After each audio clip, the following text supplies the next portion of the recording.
Assalamualaikum warahmatullahi wabarakatuh. Selamat pagi menjelang siang. Salam sejahtera untuk kita semua. Kepada rekan-rekan semuanya, kita akan berbicara hukum kembali.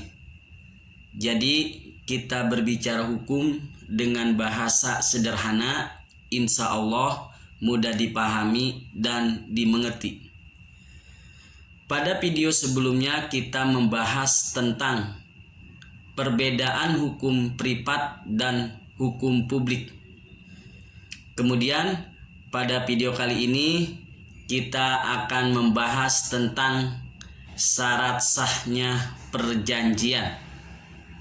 Jadi ini berdasarkan pertanyaan daripada kawan YouTube kita. Beliau minta dijelaskan bagaimana syarat sahnya suatu perjanjian.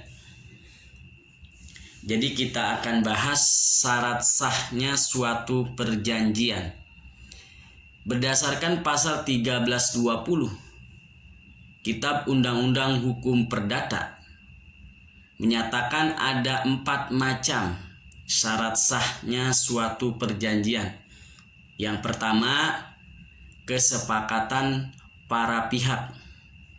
Yang kedua, kecakapan para pihak. Yang ketiga, adanya suatu hal tertentu. Yang keempat, adanya sebab yang halal. Jadi kita akan bahas satu persatu dari 4 macam syarat sahnya suatu perjanjian. Yang pertama, kesepakatan para pihak. Jadi kedua belah pihak harus sepakat. Tidak ada tekanan, tidak ada tekanan dari luar ataupun dari orang-orang sekelilingnya. Jadi memang sudah keinginannya sendiri untuk melakukan suatu perjanjian itu. Kemudian yang kedua, kecakapan para pihak. Jadi para pihak itu bukan cakap dalam arti fisik, tapi cakap dalam arti hukum. Jadi kedua belah pihak itu harus sudah dewasa. Jadi menurut hukum perdata, dewasa itu 21 tahun. Jadi kalau belum dewasa, masih di bawah umur, itu tidak sah melakukan suatu perjanjian. Jadi itulah kecakapan dari kedua belah pihak. Kemudian yang ketiga, adanya suatu hal tertentu. Jadi ada barangnya ataupun bendanya. Jadi melakukan suatu perjanjian harus ada bendanya apa. Jadi jangan cuma angan-angan. Suatu perjanjian bendanya tidak diketahui. Misalnya bendanya berupa tanah ataupun benda kendaraan dan lain-lain sebagainya. Intinya sesuatunya itu jelas, ada bentuknya, ada rupanya. Kemudian yang keempat, adanya sebab yang halal. Jadi adanya sebab yang halal itu dalam arti hukum tidak melanggar undang-undang, ataupun perjanjian tersebut tidak melanggar peraturan yang ada. Jadi apabila melanggar peraturan ada, misalnya suatu perjanjian jual beli narkoba, itu tidak boleh. Karena itu tidak boleh dalam undang-undang.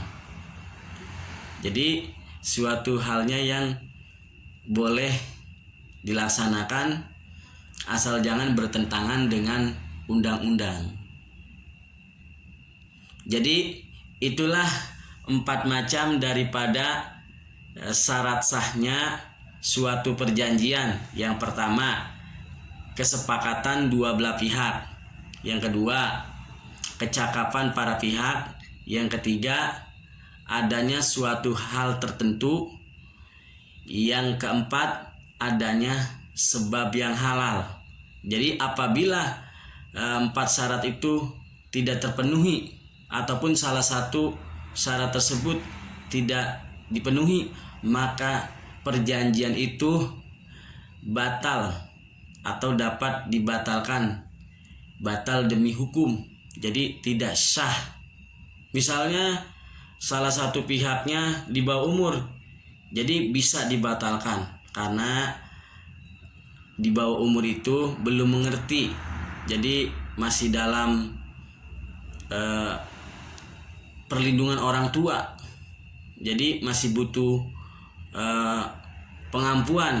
Jadi apabila anak di bawah umur melakukan suatu perjanjian, maka harus ada walinya, dalam hal ini orang tuanya ataupun wali yang sudah ditunjuk oleh undang-undang untuk mendampingi anak di bawah umur itu.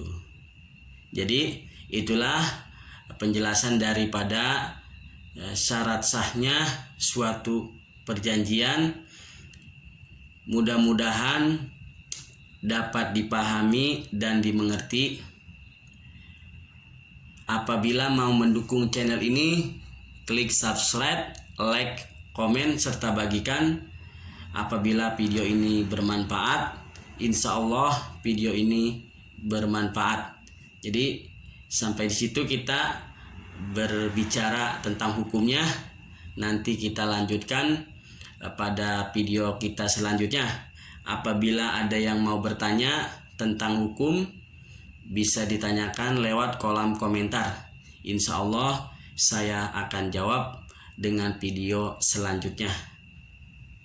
Saya tutup dengan Assalamualaikum warahmatullahi wabarakatuh. Bye bye.